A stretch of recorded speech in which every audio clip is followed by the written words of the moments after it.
বুধবার হাট বসেছে দিশপুরে। সেল সেল, 100 100, সব 100-তে। আসুন আসুন, কেবলমাত্র 100। এই উন্নত মানের শহরের জুতো 100-তে। আসুন আসুন, নিয়ে যান নিয়ে যান। এই শুরু হলো, যেই দেখলো হাঁক দিচ্ছি সেই হাঁক দেওয়া শুরু। শহুরে ছাতার মাথা, শহুরে বস্তা পচা মাল সব। আসলে দুজন সম্পর্কে ভাই হয়, কিন্তু একে অপরকে একদম দেখতে পারে না।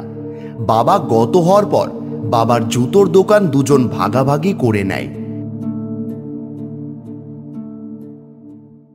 কই দেখি দেখি, কি শহরের জুতা এনেছো? এই যে এই জুতো জোড়া দেখুন। হর, কি জুতো দেখাচ্ছিস বলতো? বোকা পেয়েছিস নাকি? কেন, কি হয়েছে? এটা তো সুরেশের দোকানেও দেখলাম, ও দিচ্ছে 80-তে, তুই 100 বলছিস? আরে ওরগুলো ভালো মানের না, তাই তো কমে দিচ্ছে।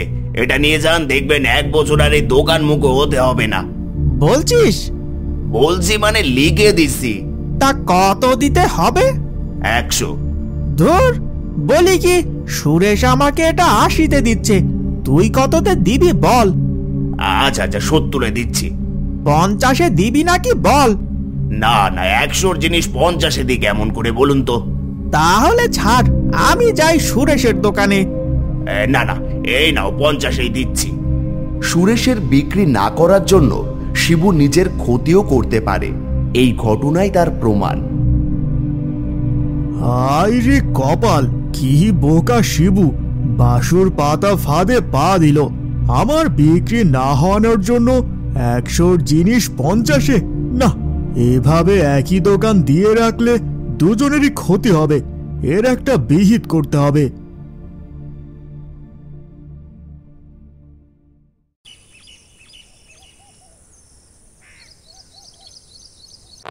কি ভাবছো বলো তো? ভাবছি যে দুভাই পাশাপাশি একই জিনিসের ব্যবসা করলে দুজনের ব্যবসায় লাটে উঠবে। তুমি কেন তোমার ওই হিংসুটে ভাইয়ের কথা ভাবো বলো তো? ও কি তোমার কথা ভাবে? আরে গিন্নি, আমি ভাবছি ব্যবসার কথাই। তা কিছু কি ভেবেছো? হ্যাঁ, ভাবছি যে জুতাগুলো এখন রেখে দিয়ে শহর থেকে শাড়ি কিনে নিয়ে আসি। শাড়ির ব্যবসা করবে?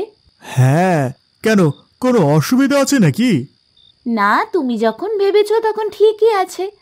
তবে তোমার ভাইও যদি তোমার দেখা দেখি শাড়ির দোকান দেয়? দেব না, ওর ব্যবসা লোকসানে চলছে। 100-র জিনিস 50-এ দিচ্ছে। কি বলছো? সেটাই বলছি, যেটা করছে। এভাবে ওর লোকসান হচ্ছে আর আমার বিক্রি হচ্ছে না।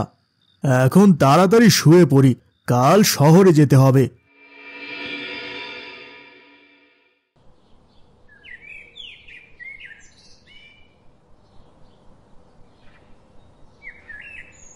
দুর্গা দুর্গা, কি ব্যাপার? আজ সুরেশ দোকান খোলেনি, বিক্রি হচ্ছে না দেখে কি বন্ধ করে দিল নাকি শরীর খারাপ? সুরেশ তার দোকানে চকমকে শাড়ি ঝুলিয়েছে, তাকে তাকে বিভিন্ন ধরনের শাড়ি। আসুন আসুন, মাত্র 100-তে পান শহরের খাসা রং বেরঙের শাড়ি। এটা আমি কেন ভাবলাম না? কত বিক্রি হচ্ছে ওর। এখন জুতোর বাজারে দাম নেই, আমাকেও একটা শাড়ির দোকান দিতে হবে, কিন্তু টাকা কোথায় পাবো? বাসুদা, বাসুদা তো সুদের ব্যবসা করে। এক কাজ করি, এখন যাই বাসুদার বাড়ি, নিশ্চয়ই আমাকে সাহায্য করবে।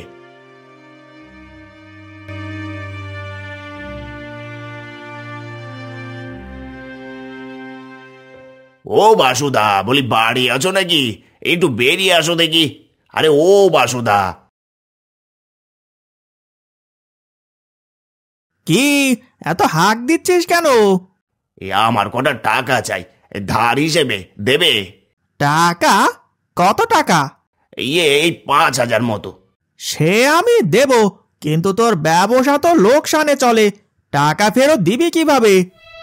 শাড়ির দোকান দেব, যেমন সুরেশ দিয়েছে। ব্যবসা একেবারে রমিয়ে চলবে, সব টাকা সুদে আসলে ফিরিয়ে দেব। সে ভালো কথা, কিন্তু এইভাবে ধার তো আর দেওয়া যায় না, তোকে কিছু বন্ধক রাখতে হবে। কি বন্ধক রাখবো? তেমন তো কিছুই নেই। কেন?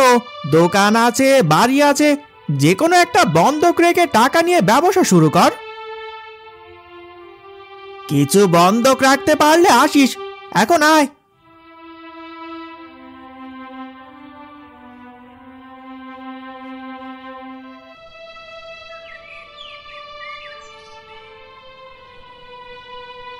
কি গো, আজ এত তাড়াতাড়ি চলে এলে? কিছু হয়েছে নাকি? সুরেশ শাড়ির দোকান দিয়েছে, রমরমিয়ে চলছে। জুতোর দোকান বন্ধ করে শাড়ির দোকান? একটাও জুতো বিক্রি হচ্ছে না। আমি একটা শাড়ির দোকান দেবো ভাবছি। কিন্তু পুঁজি কোথায়? বাসুদার থেকে ধার নেব। ধার নেবে? সুদের হার কত? আরে সুদের হার তো পরের কথা, আগে বলেছে কিছু বন্ধক রাখতে। সে কি, কি বন্ধক রাখবে? এই বাড়িটা বন্ধক রাখি, ব্যবসা ভালো চলবে, তারপর বাড়ি ফিরিয়ে নিতে পারবো। এসব কি বলছো? ও বাসু মোটেও সুবিধার লোক না। বাড়ি দোকান সব কিনে নেবে টাকা না ফেরত দিলে। উফ, যা তা বলো না তো, এই দুটো খেতে দাও, আমি স্নানটা সেরে আসি। আচ্ছা যাও, খাবার বাড়ছি।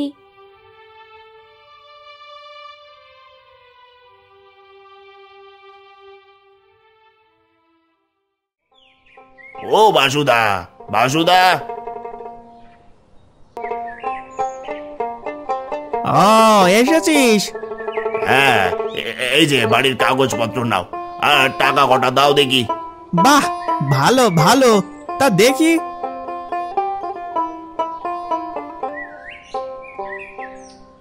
ঠিক আছে, দাঁড়া, আমি টাকা নিয়ে আসি।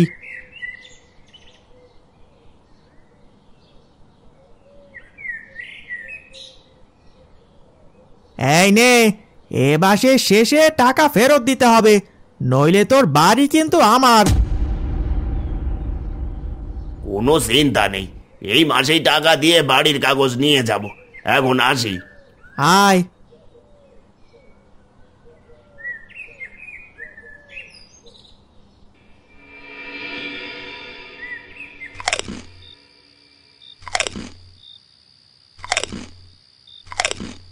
কি গো, তুমি কি ঠিক করলে বাড়ির কাগজ দিয়ে এসে? উফ, এত চিন্তা করছো কেন? সব ঠিক হয়ে যাবে। কালই যাব শহরে শাড়ি কিনতে। কাল শহর থেকে শাড়ি কিনবো, তারপর দোকান সাজাবো শাড়ি দিয়ে। ভালো বিক্রি হবে আর দেখিয়ে দেবো সুরেশকে। শিবু তার দোকান সাজিয়েছে শাড়ি দিয়ে, তাকে তাকে নতুন নানা রঙের শাড়ি। হাই রে, আমার দেখা দেখি শাড়ির দোকান দিল আবার।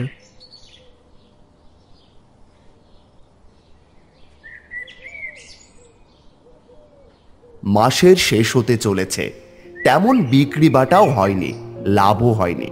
শিবুর এখন কপালে হাত। এখন কি করবো গিন্নি?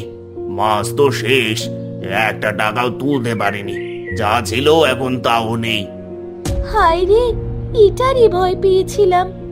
কি রে শিবু, বাড়ি আছিস নাকি? হ্যাঁ বলো বাসুদা।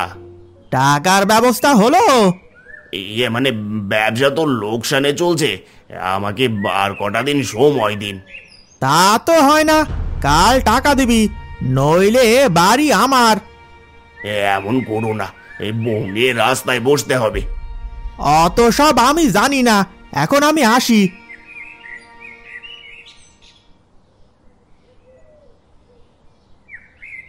আরে ও বউ, এখন আমাদের বাঁচাবে কে এই বিপদ থেকে?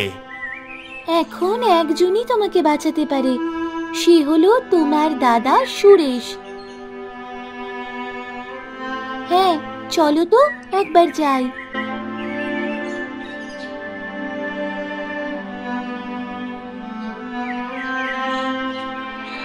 সুরেশ দা, বাড়ি আছো? কি হয়েছে, এ সময় হাঁক দিচ্ছ? আর বলো না গো দিদি, দাদা থাকলে একটু বলো না আসতে, খুব বিপদে পড়ে এসেছি। কি হয়েছে?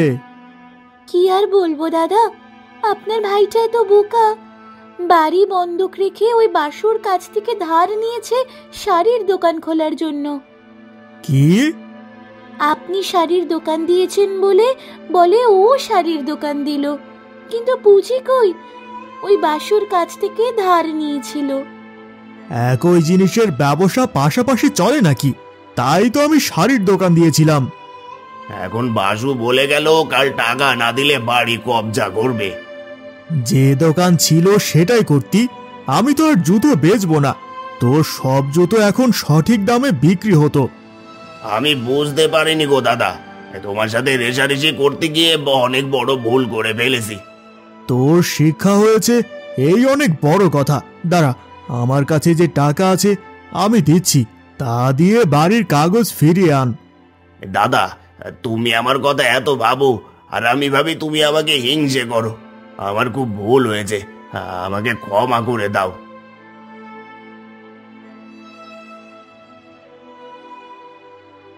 আরে তুই তো আমার ভাই, তোর সুখে দুঃখে আমি থাকবো না তো কে থাকবে বলতো? দাদা, আমি আর তোমাকে হিংসে করব না, আমরা একসাথে মিলেমিশে থাকবো। হ্যাঁ ভাই,